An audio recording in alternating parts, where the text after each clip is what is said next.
ណាអស់គ្នាហើយផ្នែកជំនួយភូមិលោកគេvẫnទទួលស្គាល់គុំកន្លែងឲ្យទៅកូនដែរយើងគួរតែយល់ហើយណាអានេះខ្ញុំគាត់ថាផ្ញើសារទៅឲ្យលោកគួរតែគិតមុននឹងបញ្ចេញមតិអ្វីមួយថាខ្លួនឯងនឹងជាអ្នកស្នេហាជាតិជាអ្នកដែលបង្រួបបង្រួមខ្មែរយើងត្រូវបង្រួបបង្រួមខ្លួនយើងសិនបើយើងបង្រួបបង្រួមខ្លួនយើងបានយើងនឹងមកបង្រួបបង្រួមគេបានហើយអញ្ចឹង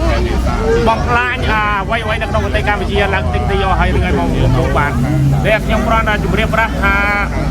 ខ្ញុំចំណាយពេលវេលាពីទីក្រុងសាន់សេមកឆ្ងាយណាស់មកដល់ឡុងវិញនេះព្រោះមកចង់ដឹងថាការរួបរวมនឹងរួបរวมយ៉ាងម៉េចទៅឬក៏បំផ្លាញដែលខ្មែរនៅក្នុងលទ្ធិជាតិបតៃនេះឲ្យទៅដួលតាមកុម្មុយនីហ្នឹងវិញអាហ្នឹងហើយដែលយើងត្រូវបង្ហាញតាមមួយឲ្យដឹងថាកោះត្រល់តើរួបរวมយកបាន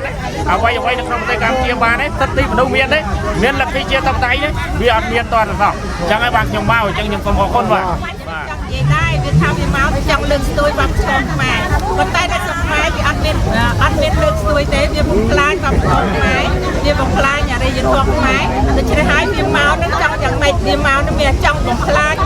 វប្បធម៌របស់ខ្មែរតែខ្មែរសប្តាហ៍មករួមគ្នាលើកពីវប្បធម៌ខ្មែរការពារវប្បធម៌ខ្មែរតែឥឡូវវាមកចង់បំផ្លាញក្នុងរបបរបស់ខ្ញុំគឺមាននេះចឹងបាទអរគុណច្រើន គាត់ស្ដីខាងថ្មី